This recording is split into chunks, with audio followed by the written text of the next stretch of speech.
क्या आपने कभी सोचा है कि शब्दों की शक्ति कितनी गहरी होती है? जब ईर्ष्या और निंदा की आग भड़क उठती है, तो क्या यह किसी की किस्मत बदल सकती है? नमस्कार दोस्तों, स्वागत है आपका अपने YouTube चैनल तथ्य में। प्राचीन काल में भारत के किसी वन में एक साधु रहते थे, जिनका नाम महर्षि विश्वामित्र था।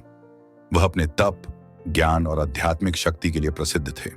उनके आश्रम में कई शिष्य शिक्षा ग्रहण करने आते थे। महर्षि विश्वामित्र ने जीवन भर दूसरों की सेवा और भलाई में समय बिताया और उनके वचन सदैव सत्य और शुभ चिंतन से भरे होते थे। लेकिन आश्रम के पास एक छोटे से गांव में कुछ लोग उनके बारे में ईर्ष्या और निंदा की बातें करने लगे। गांव के लोग महर्षि के तप और सिद्धियों से ईर्ष्या करते थे, क्योंकि वह इतनी प्रतिष्ठा और सम्मान के पात्र थे। यह ईर्ष्या कई बार गांव वालों के चेहरे पर स्पष्ट दिखाई देती, जबकि कई लोग भीतर ही भीतर उनसे जलते थे। वे सोचते थे कि महर्षि के कारण गांव में उनका महत्व कम हो गया है। गांव के मुखिया विशेष रूप से महर्षि से ईर्ष्या करते थे, क्योंकि लोग अब मुखिया से ज्यादा महर्षि की सलाह को मानने लगे थे। मुखिया अक्सर महर्षि के पीछे उनकी निंदा करते, यह सोचते हुए कि उनकी प्रतिष्ठा लौट आएगी। एक दिन मुखिया ने अपने मित्रों से मिलकर महर्षि की निंदा का एक बड़ा षड्यंत्र रचा। उन्होंने यह योजना बनाई कि महर्षि की प्रतिष्ठा को धूमिल करने के लिए गांव के बीचों बीच उनके खिलाफ झूठी कहानियां फैलाई जाएं। उन्होंने लोगों से कहा कि महर्षि के तप और उनकी सिद्धियों का कोई वास्तविक आधार नहीं है और उनकी शिक्षाएं केवल दिखावा है। धीरे धीरे यह निंदा पूरे गांव में फैल गई। लोग अब महर्षि पर संदेह करने लगे और उनके प्रति उनकी श्रद्धा कम होने लगी। महर्षि को यह सब पता चलने पर उन्होंने कोई प्रतिक्रिया नहीं दी। वह शांत बने रहे और अपने शिष्यों को समझाया कि शब्द यात्रा करते हैं और जैसे बीज को धरती में बोया जाता है, वैसे ही शब्दों का असर होता है।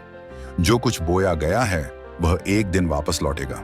उनके शिष्य इस बात को समझ नहीं सके और उनसे आग्रह किया कि वह गांव वालों से जाकर बात करें और अपना पक्ष स्पष्ट करें। लेकिन महर्षि ने मना कर दिया और कहा, जो सत्य है वह अपने आप स्पष्ट हो जाएगा। हमें केवल अपने कर्मों पर ध्यान देना चाहिए, न कि दूसरों की निंदा या ईर्ष्या पर। समय बीतता गया और महर्षि ने अपनी तपस्या और सेवा जारी रखी। लेकिन एक दिन मुखिया के परिवार पर विपत्तियों का पहाड़ टूट पड़ा। मुखिया का एकमात्र पुत्र बीमार पड़ गया और गांव के सारे वैद्य असफल हो गए। मुखिया का पुत्र धीरे धीरे मृत्यु के करीब पहुंचने लगा। मुखिया को समझ नहीं आ रहा था कि क्या किया जाए। आखिरकार गांव के बुजुर्गों ने मुखिया से कहा, तुमने महर्षि की निंदा की है और शायद यह उसी का परिणाम है। महर्षि की सिद्धियों से ही तुम्हारे पुत्र को बचाया जा सकता है। पहले तो मुखिया यह सुनकर भड़क गया, लेकिन जब उसने देखा कि कोई उपाय नहीं बचा है, तो वह महर्षि के आश्रम की ओर चल पड़ा। मुखिया ने महर्षि के आश्रम में जाकर उनके चरणों में गिरकर माफी मांगी। उसने स्वीकार किया कि उसने उनकी पीठ पीछे उनकी निंदा की और उनके बारे में झूठी कहानियां फैलाईं। मुखिया ने महर्षि से क्षमा की प्रार्थना की और अपने पुत्र को बचाने के लिए उनसे मदद मांगी। महर्षि ने मुखिया को प्रेमपूर्वक देखा और कहा, मैं जानता हूं कि तुमने क्या किया है, लेकिन निंदा और ईर्ष्या से भरी बातें केवल तुम्हें ही नुकसान पहुंचाती हैं। मैंने पहले ही कहा था कि शब्द यात्रा करते हैं और वही शब्द लौटकर हमारे जीवन में आते हैं। महर्षि ने मुखिया के पुत्र के लिए ध्यान किया और अपनी सिद्धियों का प्रयोग करते हुए उसे ठीक कर दिया। मुखिया का पुत्र स्वस्थ हो गया और इस घटना ने पूरे गांव को एक गहरा संदेश दिया। गांव के लोग अब समझ गए कि निंदा और ईर्ष्या न केवल दूसरों को हानि पहुंचाती है, बल्कि स्वयं को भी दुख और पीड़ा देती है।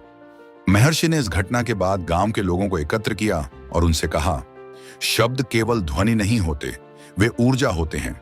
जब हम दूसरों की निंदा करते हैं या ईर्ष्या से भरे होते हैं, तो हम अपने भीतर नकारात्मक ऊर्जा का संचार कर रहे होते हैं। यही ऊर्जा हमारे जीवन में वापस लौटती है और हमें ही कष्ट देती है। गांव वालों ने महर्षि से क्षमा मांगी और अपने व्यवहार को सुधारने का संकल्प लिया। महर्षि ने कहा, ईर्ष्या और निंदा से बचने के लिए हमें अपनी वाणी और विचारों पर संयम रखना होगा। दूसरों की सफलताओं में खुश रहना सीखो और अपने शब्दों को प्रेम और सहानुभूति से भर दो। यही जीवन का सही मार्ग है। इस प्रकार गांव के लोग अब महर्षि की शिक्षाओं को समझने लगे और उनके जीवन में सकारात्मकता का संचार होने लगा। महर्षि के शब्दों का प्रभाव गांव के हर व्यक्ति पर पड़ा और उन्होंने जीवन में शांति और संतोष का अनुभव किया। दोस्तों, अगर आपको आज की वीडियो अच्छी लगी और कुछ नया सीखने को मिला तो इस वीडियो को लाइक और शेयर करिए और चैनल पे नए हैं तो चैनल को सब्सक्राइब करिए। मिलते हैं अगली वीडियो में, तब तक के लिए नमस्कार।